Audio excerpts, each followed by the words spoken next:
হ্যাঁ, কি অবস্থা সবার? সো আজকে কথা বলবো ভিপিএন অ্যাপ নিয়ে। যারা ভিপিএন অ্যাপ আপলোড করে প্লে স্টোর থেকে উপার্জন করতে চান তাদের জন্য আজকের ভিডিওটি খুব ইম্পর্টেন্ট।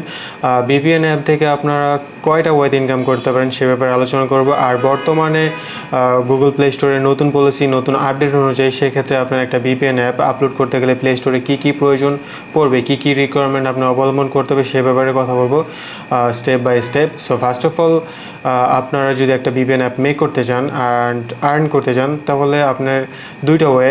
একটা ওয়ে হচ্ছে আপনার গুগল অ্যাডস ইউজ করে আর্নিং করতে পারবেন, ইনকাম করতে পারবেন। আরেকটা ওয়ে হচ্ছে সাবস্ক্রিপশন সিস্টেমে মান্থলি বেস সাবস্ক্রিপশন নেবে আপনার ইউজাররা, ওইখান থেকে আর্ন করতে পারেন। এখন দুইটা জিনিস আমি এক্সপ্লেন করি। প্রথমটা হলো যে অ্যাডস, সেটা তো সবাই পরিচিত যে আপনার অ্যাপটা যারা ইউজ করবে তারা আপনার যখন সার্ভার কানেক্ট করবে বা অ্যাপটা ভিপিএনটা ইউজ করার ক্ষেত্রে যে কোনো টাইমে সে একটা অ্যাডস দেখবে, সেই অ্যাডসটা শোয়ার কারণে আপনার ওইখান থেকে উপার্জন হবে। অ্যান্ড সেকেন্ড সেটা হচ্ছে সাবস্ক্রিপশন।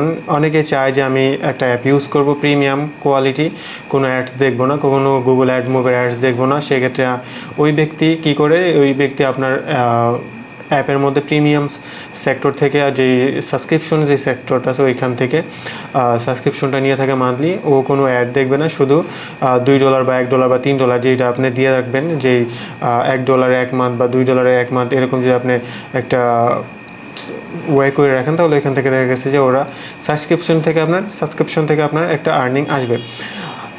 এই হলো দুইটা প্রসেস আর্নিং করার। এখন বলি যে আপনার একটা ভিপিএন অ্যাপ যদি আপলোড করতে চান, বর্তমানে 31 অগস্ট গুগল প্লে স্টোরে একটা নতুন আপডেট, যেটা হলো আপনার যদি এখন একটা ভিপিএন অ্যাপ, তারপরে ফিনান্সিয়াল, হেলথ, এইসব রিলেটেড অ্যাপ যদি আপনি প্লে স্টোরে আপলোড করতে চান তাহলে আপনার অবশ্যই অর্গানাইজেশন অ্যাকাউন্ট লাগবে।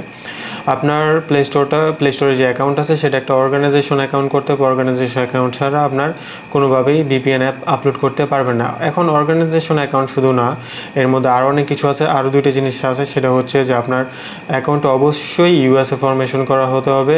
ইভেন আরেকটা জিনিস যেটা হলো অনেকেই জানেন না, ডিইউএনএস নাম্বারটা মাস্ট আপনার লাগবে। ডিইউএনএস নাম্বারটা ছাড়া আপনি গুগল প্লে স্টোরে কোনো অ্যাপ আপলোড করতে পারবেন না বা আপনার প্লে স্টোরের অর্গানাইজেশন অ্যাকাউন্ট খুলতে পারবেন না। অর্গানাইজেশন অ্যাকাউন্ট খোলার পরে আপনার অবশ্যই ডিইউএনএস নাম্বার দিয়ে ভেরিফাই করতে হবে। সেটা কীভাবে নিতে হয় বা কীভাবে আপনারা নিতে পারবেন সেই নিয়ে আমি আরেকটা ভিডিও মেক করব, যে এইভাবে ডিইউএনএস নাম্বার নেবেন।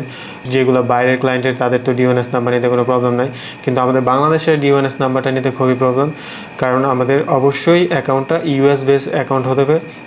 কোম্পানিটা, মানে আপনার অর্গানাইজেশন বলতে একটা কোম্পানি অ্যাকাউন্ট। সো কোম্পানিটা আপনার ইউএস বেস হবে, ট্রেড লাইসেন্স লাগবে, হোয়াট এভার, অনেক রিকোয়ারমেন্ট ফুলফিল করার পরে আপনি ডিইউএনএস নাম্বারটা পাবেন। অ্যান্ড ডিইউএনএস নাম্বারটা নিয়ে ফুল ডিটেল একটা আলোচনা আমি করব।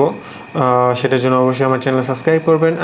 অ্যান্ড নেক্সট কী আপডেট আসতে যাচ্ছে গুগল প্লে স্টোর সেটা নিয়ে আমি আলোচনা করব পরবর্তী একটা ভিডিওর মধ্যে।